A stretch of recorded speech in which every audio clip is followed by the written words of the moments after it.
Have a nice day. Radhe Radhe, जय श्री कृष्ण, राधे राधे।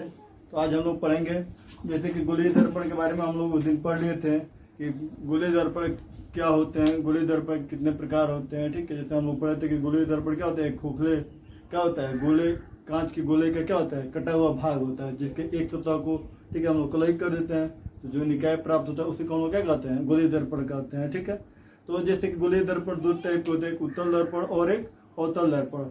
तो उत्तल दर्पण के बारे में बताया गया था कि जिसके दबे हुए भाग को हम लोग क्या कर देते हैं, कलई कर देते हैं रेड ऑक्साइड से, ठीक है, चाहे सिल्वर से, तो क्या कहते हैं उसको हम लोग कहते हैं कि क्या कहते हैं जी, उत्तल दर्पण। ठीक है, जिसको हम लोग कहते हैं इंग्लिश में कन्वेक्स मिरर। ठीक है, या अवतल दर्पण जिसको हम इंग्लिश में कहते हैं कनकेव मिरर, उसमें क्या होता है कि उठे हुए भाग को जब हम कलई कर देते हैं तो क्या होता है, जो निकाय बनता है, जो दर्पण बनता है, यानी कांच के क्या हो, कोई खोखले कांच के गोले को लोग काटे हैं और उसके उठे हुए भाग को कलई करें तो जो निकाय प्राप्त उसको हम कहते हैं अवतल दर्पण कहते हैं। ठीक है, तो अवतल दर्पण इसे कहते हैं कि परावर्तक पृष्ठ जिसका दबा हुआ रहेगा। जैसे इसमें देख रहे हैं हम लोग परावर्तक पृष्ठ क्या है, दबा हुआ है, तो इसको हम लोग क्या कहेंगे, अवतल दर्पण। ये क्या हम लोग का अवतल दर्पण है। ठीक है, और इसमें क्या है, परावर्तक पृष्ठ उठा हुआ है, तो इसको हम लोग कहते हैं उत्तल दर्पण। क्या कहते हैं, उत्तल दर्पण। ठीक है, देखिए हम लोग क्या है, इसमें अंदर के भाग को कलई किया गया है, दबे हुए भाग को, ठीक है, और इसमें उठे हुए भाग को कलई किया गया है। ठीक है, तो डिफिनेशन तो हम लोग क्लियर हो गया। अब इसके कुछ टर्म है, ठीक है, उसको हम लोग क्या कहते हैं, समझते हैं। ठीक है, वही गोलीय दर्पण संबंधित कुछ परिभाषाएं हैं, जैसे दर्पण का ध्रुव।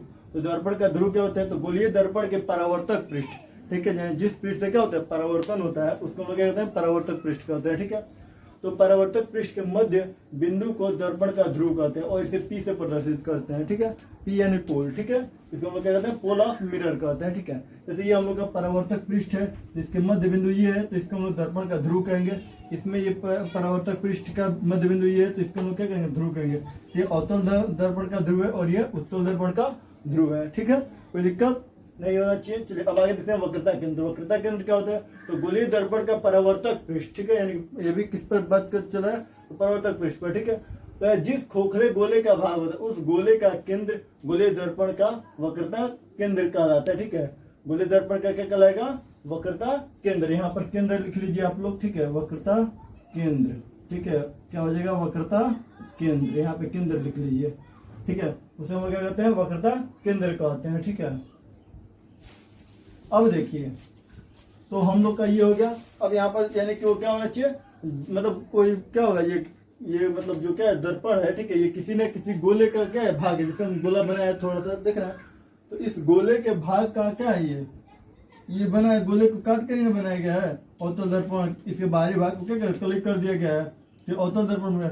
तो इसका कुछ न इसका केंद्र होगा, क्योंकि इस गोले का कुछ ना कुछ कहीं ना कहीं केंद्र होगा ना। जैसे मान लीजिए केंद्र है, तो ये यही केंद्र क्या कहलाएगा, इसका वक्रता केंद्र कहलाता है। जिस खोखले गोले का ये भाग होता है, ठीक है, उस खोखले गोले के केंद्र को हम लोग क्या कहते हैं, उस दर्पण का वक्रता केंद्र कहते हैं। जैसे इस खोखले गोले का वक्रता केंद्र क्या है, ये है। इस उत्तल दर्पण का क्या हो जाएगा, वक्रता केंद्र ये हो जाएगा। इस उत्तल दर्पण का ये खोखले गोले का भाग है, देख रहे हैं इस, ठीक है, तो इस खोखले गोले के केंद्र को हम लोग क्या कहेंगे, वक्रता केंद्र। ये उत्तल दर्पण का क्या हो जाएगा, वक्रता केंद्र हो जाएगा। ठीक है, अब देखते हैं हम लोग वक्रता त्रिज्या। तो गोलीय दर्पण परावर्तक पृष्ठ के जिस खोखले गोले का भाग होता है, ठीक है, उस गोले की त्रिज्या को हम लोग क्या कहते हैं, वक्रता त्रिज्या कहते हैं। यानी कि देखिए जैसे कि कोई ना कोई ये गोले का क्या है, भाग है, जैसे अभी उन्होंने देखा, तो गोले का भाग हो तो उस गोले का क्या होता है, गोला में केंद्र होता है, त्रिज्या होता है ना।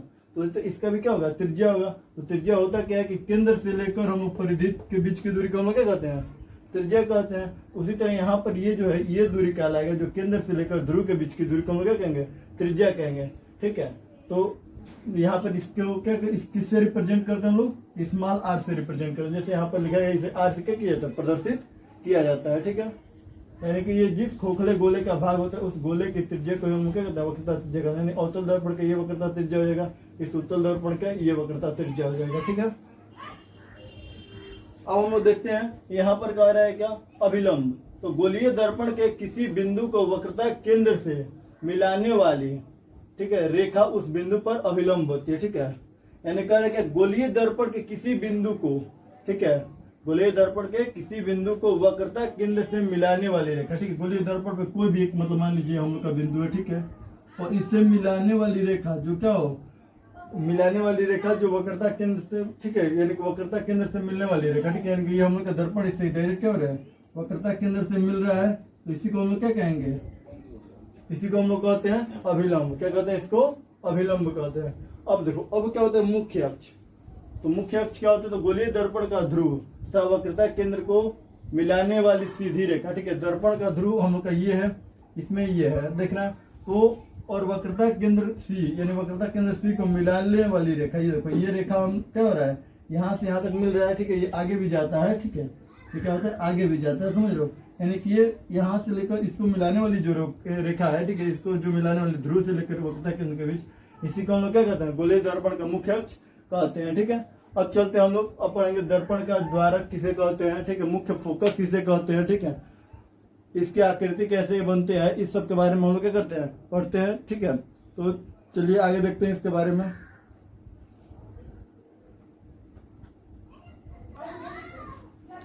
हाँ, तो ये देखिए जैसे कि दर्पण का द्वारक क्या होता है, तो जैसे कि हम लोग जानते हैं कि गोलीय दर्पण का परावर्तक पृष्ठ के व्यास को, ठीक है, दर्पण का द्वारक कहते हैं। तो देखिए जैसे मानिए कि हम लोग का गोलीय दर्पण है, तो इसका क्या होगा, जो परावर्तक पृष्ठ है, ठीक है, तो ये परावर्तक पृष्ठ को हम लोग यहाँ तक बढ़ा रहे हैं, ठीक है, यहाँ तक बढ़ाएं इसको, तो यहाँ पर एक लाइन खींच दे, समझ रहे हो, यहाँ तक हमने क्या किया कि लाइन खींच दिए, तो ये जो हम लोग का है क्या कहते हैं, ये जो हम लोग का व्यास है यही क्या कहलाएगा, द्वारक कहलाएगा, ठीक है, इसी को हम लोग क्या कहते हैं, द्वारक कहते हैं, ठीक है, द्वारक, ठीक है, ठीक है। इसके लिए ये भी क्या हो जाएगा, ये द्वारक हो जाएगा, यानी ये क्या होना चाहिए, व्यास होना चाहिए, ठीक है, परावर्तक पृष्ठ के व्यास को हम लोग क्या कहते हैं, दर्पण का द्वारक कहते हैं, ठीक है। अब क्या करते हैं, ये हमारा कॉन्सेप्ट क्लियर हो गया, ठीक है। अब आते हैं मुख्य फोकस पर, ठीक है, कि मुख्य फोकस क्या होता है, ठीक, तो इसके लिए हम लोग क्या करेंगे, इसको मिटाएंगे, थोड़ा सा पहले में समझ लीजिए, देखिए इसको हम लोग क्या करते हैं,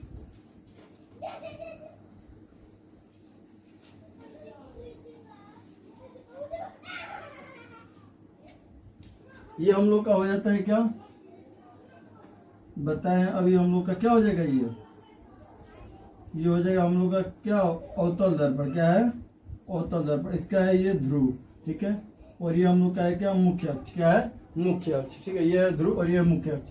तो यहाँ पर जो भी प्रकाश किरणें जाएंगी इधर सीधा जाएंगी सम, ठीक है, तो जाने के बाद जब ये दर्पण है तो क्या होगा, ये सब टकराएंगे सतह, तो टकराने के बाद क्या होता है, परावर्तन होगा, तो परावर्तन होने के बाद ये देखो यहाँ से जाएगा, ये कहाँ से जाएगा, यहाँ से जाएगा, ठीक है, और ये क्या होगा, ये वाला यहाँ से जाएगा, ठीक है, ये वाला क्या होगा, यहाँ से जाएगा, ठीक है। अब देखो यानी कि परावर्तन के पश्चात ये देखो ये सब क्या होंगे, एक बिंदु पर मिलती हुई प्रतीत हो रही है, सब हो रहा है सब एक बिंदु पर, ठीक है, यानी कि परावर्तन के पश्चात क्या हो रहा है, एक बिंदु पर मिलती हुई प्रतीत हो रही है सब, ठीक है।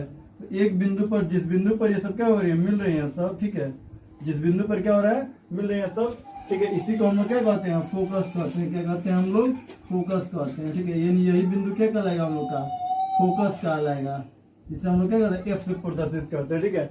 यानी हम लोग के अवतल दर्पण के लिए हो जाएगा,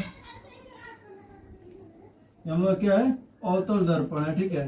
क्या हुआ इसमें, इसमें क्या हो रहा है कि सभी जो भी प्रकाश किरण चल रहे हैं ये क्या हो रहा है, परिवर्तन के पश्चात देख रहे हैं हम लोग एक बिंदु से होकर जा रहे हैं, इसी बिंदु को हम क्या कहते हैं, फोकस कहते हैं, ठीक है। अब हम लोग देखेंगे उत्तल दर्पण के लिए, तो ये हम लोग का हो जाता है उत्तल दर्पण, ठीक है, ये हो जाएगा हम लोग का उत्तल दर्पण। इसमें हम लोग क्या करेंगे, अंदर के भाग को कलई करेंगे, ठीक है, हम लोग का अंदर का भाग कलई हो गया। अब इसमें भी ये क्या होता है, ध्रुव होता है जो बीच वाला होता है, ठीक है। अब ये हम लोग का हो जाएगा क्या, क्या हो जाएगा, ये हम लोग का केंद्र रहेगा, ठीक है, ये हम लोग क्या होता है इधर केंद्र, तो केंद्र को तो इसमें जरूरत नहीं है अभी हम लोग को, ठीक है, हम लोग को फोकस देखना। ये देखिए तो यहाँ पर भी क्या होगा, प्रकाश किरणें जाएंगे सीधा यहाँ पर, ठीक है, प्रकाश किरणें क्या होंगे, जाएंगे सीधा, ठीक है, और क्या होगा, और फिर यहाँ पर भी जाएंगे सब सीधा, तो फिर क्या होगा, ये यहाँ पर लगेगा कि कहीं से ये क्या हो रहा है, बिंदु आ रहे हैं सब, ये कहीं से क्या हो रहा है सब, कहीं जाकर एक बिंदु पर ये सब मिल रहा है सब, ठीक है, कहीं एक बिंदु पर जाकर ये सब क्या कर रहा है, मिल रहा है, ठीक है। यानी कि अब देखो ये क्या होगा कि ये ऐसे गया है, जैसे कि ये गया है इधर, ठीक है, और परावर्तन के पश्चात ये इधर निकल गया, ठीक है, फिर ये इधर गया है, परावर्तन के पश्चात इधर ये निकल गया, ठीक है, ये गया इधर, ठीक है,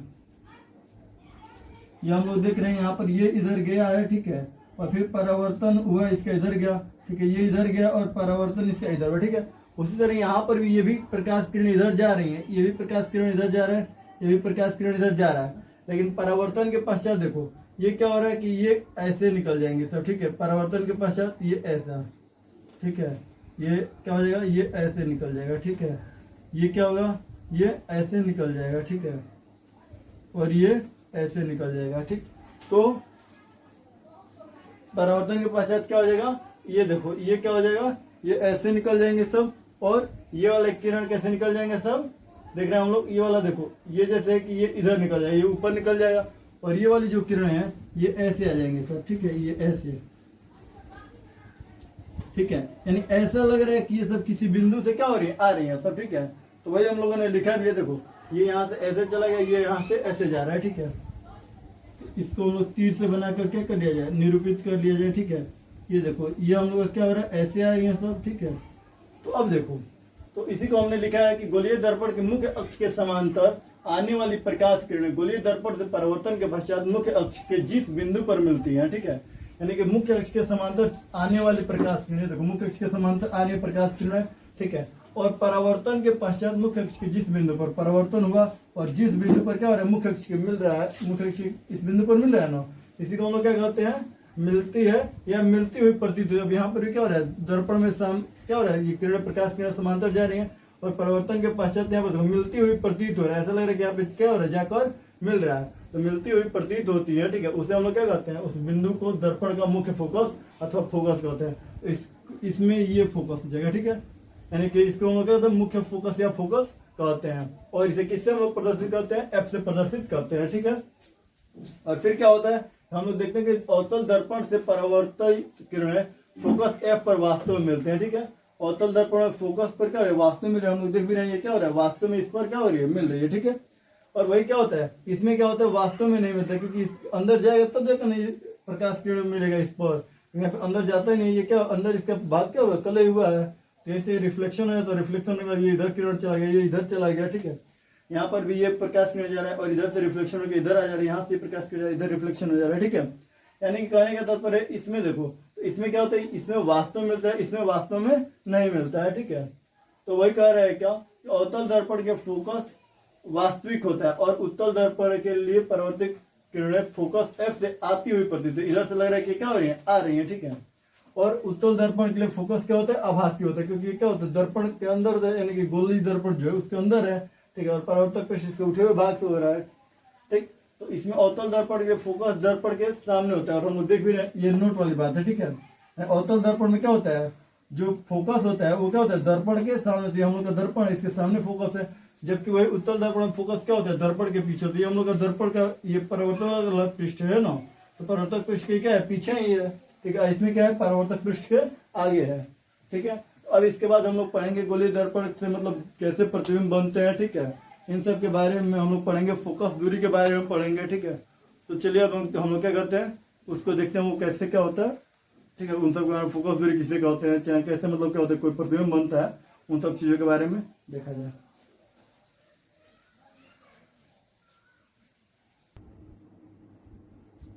अब चलिए, जैसे कि हम लोग देख रहे हैं क्या होता है, फोकस दूरी क्या होता है, ठीक है, यानी फोकस लेंथ किसे कहते हैं, ठीक है।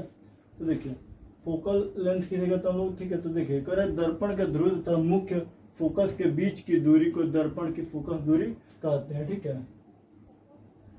तो अब देखिए जैसे हम लोग क्या करते हैं, दर्पण का ध्रुव और मुख्य फोकस, ठीक है। हम लोग क्या होता है, दर्पण का ध्रुव ये होता है मुख्य फोकस, ठीक है। इसके बीच की दूरी जो है इसी को हम लोग कहते हैं फोकस दूरी कहते हैं, ठीक है। ये हम लोग का अवतल दर्पण है, ठीक है, ये अवतल दर्पण के लिए फोकस दूरी है, ठीक है। और ये हम लोग क्या है, उत्तल दर्पण है, ठीक है। तो इसमें भी हम लोग देख रहे हैं, हम लोग का ध्रुव है और ध्रुव ये फोकस, ठीक है। ध्रुव और मुख्य फोकस के बीच की दूरी को हम लोग कहते हैं फोकस दूरी। अब देखिए फोकल तल क्या होता है, तो वह तल जो मुख्य फोकस से गुजरता है, ठीक है। यानी कि मुख्य फोकस से क्या होगा, गुजरेगा, ठीक है। देख रहे हैं हम लोग मुख्य फोकस से क्या हो रही है, गुजर रहा है, और उसे कह रहे हैं मुख्य अक्ष के लंबवत होता है। और ये देखो ये हम लोग कहते हैं मुख्य अक्ष, इसके क्या होना चाहिए, लंबवत होना चाहिए, ठीक है। और देख रहे हैं हम लोग इसके लंबवत भी है, ठीक है। तो इसको हम लोग दर्पण का फोकस तल कहते हैं, इसको हम लोग दर्पण का फोकस तल। देख रहे हैं यहाँ पर भी क्या है, मुख्य फोकस से होकर गुजर रहा है, ठीक है। और ये क्या है, मुख्य अक्ष के लंबवत है, इसलिए इसको हम लोग देखेंगे फोकस तल फोकस तल कहेंगे और इसको भी क्या कहेंगे, फोकस तल कहेंगे। अब हम लोग क्या करना है, इसको पढ़ना है कि किरण आरेखों का उपयोग करके गोलीय दर्पण द्वारा बने प्रतिबिंब का निरूपण। ठीक है, इसको हम लोग क्या करते हैं, देखते हैं में।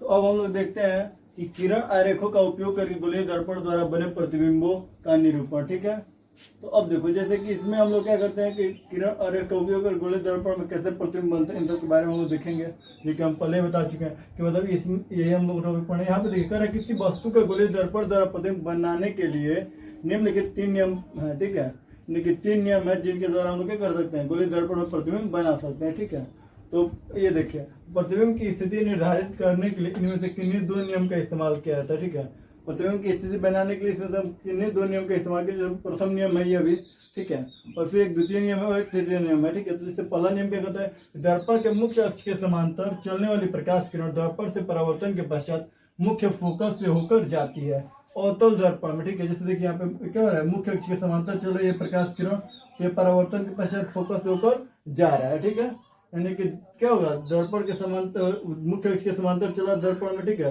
तो परावर्तन क्या हो रहा है, फोकस से होकर जा रहा है। फिर यहाँ पर क्या होगा, यह मुख्य फोकस से आती हुई प्रतीत होती है। ये कब, उत्तल दर्पण। जैसे देखिए ये मुख्य अक्ष के समांतर जा रहा है, ठीक है, जाने के लिए जा रहा है। अब क्या होगा कि यहाँ पर क्या होगा, ये भी परिवर्तन होगा, तो परिवर्तन होने के बाद ऐसा लगेगा कि मुख्य फोकस से क्या हो रहा है, आ रहा है। ठीक है, तो मुख्य फोकस से आती हुई प्रतीत होती है। ठीक है, तो ये हम लोग क्या हो गया, प्रथम नियम कि दर्पण के मुख्य अक्ष के समांतर चलने वाले प्रकाश किरण क्या होते हैं, मुख्य फोकस से होकर जाती हैं अवतल दर्पण में। वही क्या होता है, मुख्य फोकस से आती हुई प्रतीत होती है किसमें, तो उत्तल दर्पण में। ठीक है, अब क्या करते हैं, द्वितीय नियम क्या करता है, मौखिक समझा दे रहे हैं, फिर उसको भी समझाएंगे। तो उसमें क्या होता है कि कोई भी मतलब क्या होगा, मुख्य फोकस से अगर जो कोई भी प्रकाश किरण जाएगा, मुख्य फोकस से कोई भी प्रकाश किरण जाएगा तो दर्पण से परावर्तन के पश्चात क्या हो जाता है, मुख्य क्या होता है, मुख्य अक्ष के समांतर हो जाता है। क्या होता है, मुख्य अक्ष के समांतर हो जाता है। और इसमें क्या होगा, इसमें जब यहाँ पे फोकस की ओर जाती हुई, फोकस की ओर जाते हुए प्रकाश किरण क्या होता है, परावर्तन के पश्चात मुख्य अक्ष के समांतर हो जाता है। ये हम लोग क्या होता है, द्वितीय नियम हो जाता है। तृतीय नियम क्या कहता है, तो कि वक्रता केंद्र से होकर जाने वाली प्रकाश किरण परावर्तन के पश्चात कोई भी मतलब क्या करते हैं, मतलब क्या करता है, कोई मतलब स्थिति अपना परिवर्तित नहीं करती, यानी कि ये सीधा आएगा और फिर परिवर्तन के पश्चात उसी माध्यम में वापस लौट जाता है, यानी कि इसमें कोई परिवर्तन होता है। वक्रता केंद्र से होकर आती है और वक्रता केंद्र से होकर ही चली जाती है। इसमें क्या होगा, वक्रता केंद्र की ओर आने वाली प्रकाश किरणें परिवर्तन के पश्चात पुनः उसी माध्यम में वापस क्या होती है, लौट जाती है। ठीक है, इसमें कोई भी परिवर्तन नहीं होता, यानी कि जैसे आएंगे वैसे क्या हो जाएंगे, चले जाएंगे। तृतीय नियम होता है। तो चलिए अब इन सबको भी क्या करते हैं, आरेख बनाकर देखते हैं। और इन्हीं 2 नियमों का किसी का इस्तेमाल करके हम लोग क्या करते हैं, किसी भी वस्तु का क्या करते हैं, प्रतिबिंब की स्थिति का निर्धारण करते हैं।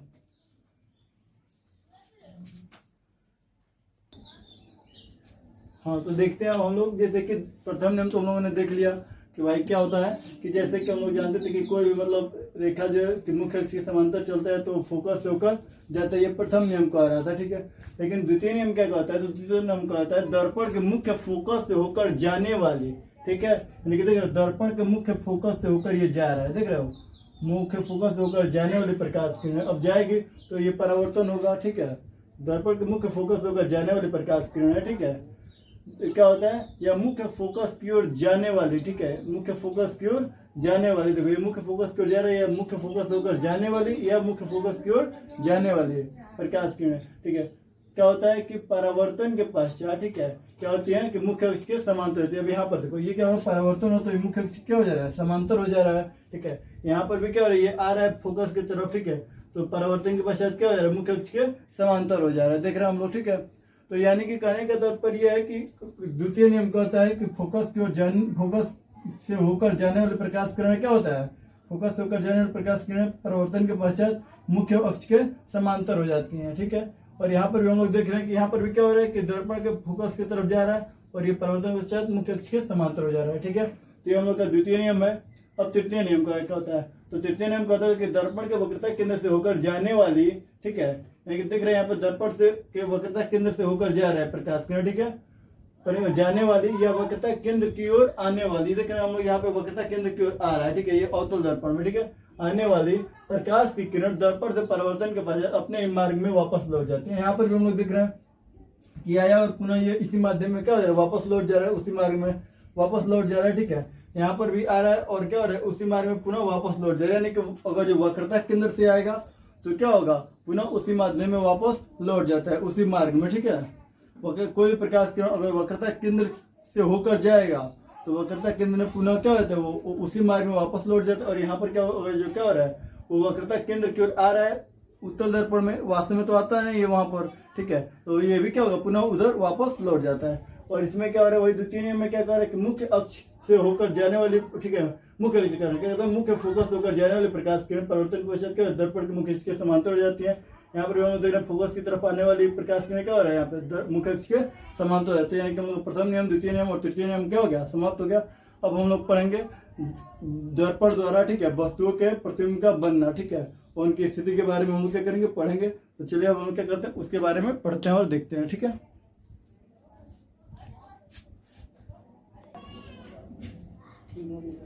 अब देखते हैं हम लोग गोलीय दर्पण से प्रतिबिंब का बनना, यानी formation of image on spherical mirror, ठीक है।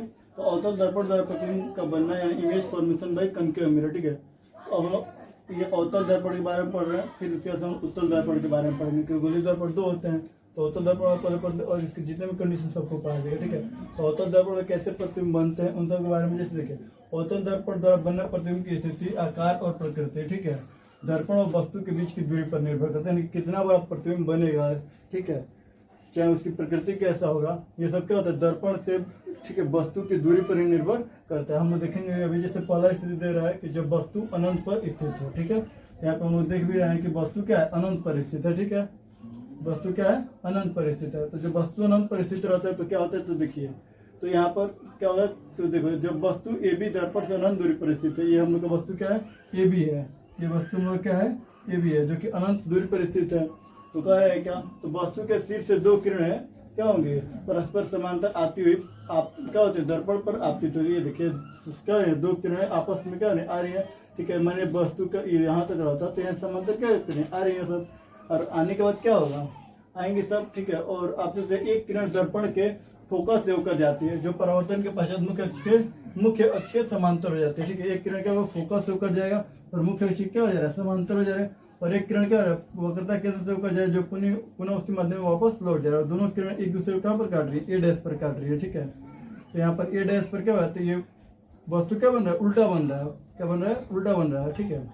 और देखिए तो वही कह रहे हैं क्या, यानी कि यहाँ पर देख रहे हैं हम लोग क्या हो रहा है, तो ये दोनों परिवर्तित किरण दर्पण के फोकस तल में बिंदु ए डैश पर मिलती हैं, ठीक है, ए डैश पर मिल रहा है अभी। तब वस्तु का वास्तविक प्रतिबिंब, ठीक है, फोकस तल में ठीक है स्थित बिंदु ए पर मिलता है। इस पर बिंदु ए पर क्या हो रहा है, मिल रहा है फोकस तल पर, ठीक है। और कह रहे हैं अब देखिए, और एक क्या कह रहे हैं यहाँ पर, तब वस्तु का वास्तविक प्रतिबिंब ए डैश बी डैश बनता है, ए डैश बी डैश ये हम लोग का वस्तु का वास्तविक प्रतिबिंब बन रहा है। इस प्रकार अनंत पर स्थित वस्तु का प्रतिबिंब वास्तविक प्रतिबिंब क्या बनेगा, वास्तविक बनेगा और उल्टा बनेगा। देखिए ए बी है और ये क्या हो रहा है, बी ए हो जा रहा है, ठीक है। वस्तु का वास्तविक प्रतिबिंब का वास्तविक बनेगा और उल्टा बनेगा, और वस्तु से छोटा, ये इतना बड़ा है देख रहे हैं, अब ये इतना बड़ा होगा और ये कितना बन रहा है, छोटा बन रहा है, ठीक है। और दर्पण के फोकस तल में प्राप्त हो रहा है, हम लोग देख रहे हैं फोकस के नीचे है, यानी फोकस तल में प्राप्त हो रहा है, ठीक है। यानी अनंत पर जब वस्तु रहेगा तो उसका क्या होगा, तो देख रहे हैं वस्तु ये इतना बड़ा है, क्या रहा है, प्रतिबिंब छोटा बन रहा है ना, ठीक है। और एक ये सीधा और ये बन रहा है क्या, उल्टा बन रहा है, ठीक है। एक चीज ये देख लिया हम लोगों ने, और क्या हो रहा है, और ये फोकस तल में प्राप्त हो रहा है, यानी प्रतिबिंब की स्थिति कहाँ पर है, फोकस तल में, वस्तु से छोटा है, ठीक है, और क्या है, और उल्टा है, ठीक है। तो ये हम लोग क्या करते लिए जान गए, यानी कि जब भी मतलब हम लोग को मेनली ये याद रखें, यहाँ से लेकर यहाँ तक, ठीक है। ये जो है हम लोग का बहुत ही इंपॉर्टेंट लाइन है, ठीक है, कि वस्तु का क्या होगा, जब अनंत पर स्थित रहेगा तो क्या होगा, वस्तु के साथ कंडीशन, तो वो क्या होगा, प्रतिबिंब वास्तविक बनता है, उल्टा बनता है, और वस्तु से छोटा रहता है और फोकस तल में बनता है। इस बात को हम लोग क्या रखेंगे, याद रखेंगे, ठीक है। इन सब चीज़ों को याद रखा जा सकता है, लेकिन मेनली इन चीज़ों को याद रखना बहुत जरूरी है, ठीक है। दोनों जरूरी है, लेकिन सबसे ज़्यादा जरूरी ये लाइन है जो डबल इन्वर्टेड कॉमा में लिखे हैं, ठीक है। अब आज के बाद क्या, आज का जो लेक्चर है यहीं पर क्या करते हैं, इसको विराम देते हैं। Have a nice day, Radhe Radhe, जय श्री कृष्ण। इसके आगे के टॉपिक को हम लोग कल देखेंगे कि जब वस्तु वक्रता केंद्र पर हो तब कहाँ पे वस्तु बनेगा, ठीक है। जब वस्तु क्या हो, वक्रता केंद्र और फोकस, वक्रता केंद्र और फोकस के बीच हो तब कहाँ पे वस्तु का प्रतिबिंब, कैसी प्रकृति होगी। या वस्तु जब क्या हो, अनंत और वक्रता केंद्र के बीच में हो तब कहाँ पर वस्तु बनेगा, प्रतिबिंब बनेगा, ठीक है। और उसकी स्थिति क्या होगी, इस सब के बारे में हम लोग क्या करेंगे, अगले लेक्चर में देखेंगे, ठीक है। चलते हैं, तब तक के लिए